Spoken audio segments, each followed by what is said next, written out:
So here's a context we've seen before, but we're going to work through defining this function again following the design recipe. As I said, in this first video, I'm going to go pretty fast through it, just go through the steps of the recipe in order, and then I'll take a second video and go through a little more slowly explaining what's going on. So the first step of the design recipe is to write out the signature, purpose, and stub of our function. And that involves, for the signature, coming up with a name for the function. So I'm going to say wait-on-moon, and the signature is a comment, and writing out what type of inputs this function consumes and what type of result this function produces. And then we want to write a one-line purpose statement for this function. So just concisely describe exactly what this function is doing. So given an object's weight on Earth, let's say produces its weight on the moon. Okay, and then I'm going to write a stub. Okay, so stub is sort of just a fake function definition that takes the expected input, produces something even though it's not really, it doesn't really make sense. Alright, second step of the recipe is to define examples, and we're going to wrap each one up in a check expect. So examples are basically, we want to write down, okay, if I were to use this function and apply it to 120, what result would I expect to get? And I can almost make a table of these. So I can say, well, on 120 it would be 20, on 300 it would be 50. And now we're not just going to write them floating out here.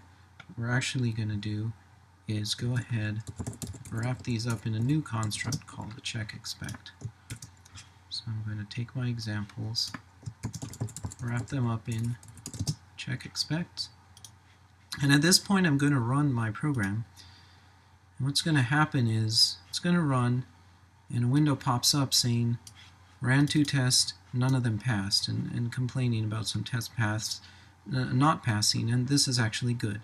Okay, I expected they wouldn't pass yet because my function's not complete, but at least it tells me that there are no typos or syntax errors in my code.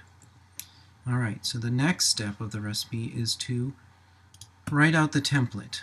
And so what I'm going to do is, at least for the first couple weeks of the course, we're going to leave the stub in place, okay, and just comment it out when we go on to write the template.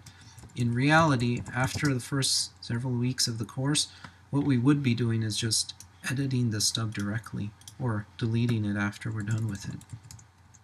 So my template's going to look like the stub. It's going to have the same header. And what we're going to do here is just kind of lay out a skeleton of what the function definition is going to look like. So this is what my template looks like. And now the next step of the recipe is to actually go ahead and code the function body. Now again, what I'm going to do now, and what we're going to do for the first couple of weeks, is we're going to actually leave the template here, so it's there in the file. We can see that you had written out the template, and just copy the template down here. And now we want to fill in the dots here. And to do that, we can go back to our examples and see, okay, how does this function work? So I'm going to think about this and say, well, you know, the way I figured these examples out by hand was essentially I took the input, the value that the function was given, and I multiplied it by 1/6. So that's one way of thinking of this. Okay, so that's how I had gotten 50. I took the 300 and multiplied it by 1/6, and that's what gave me the 50.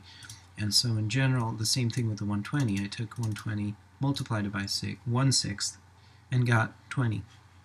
And so look, it looks like in general what I want to do is take my input, the Earth weight, and multiply it by 1/6. Okay, and so now I've coded my function body. Now the last step is to test and debug if necessary, test and fix any errors if necessary. So to test, we're going to run, and this time you notice we don't get a window popping up saying that tests fail, we get a note down in the interaction scene that both tests pass. So that means our function is set.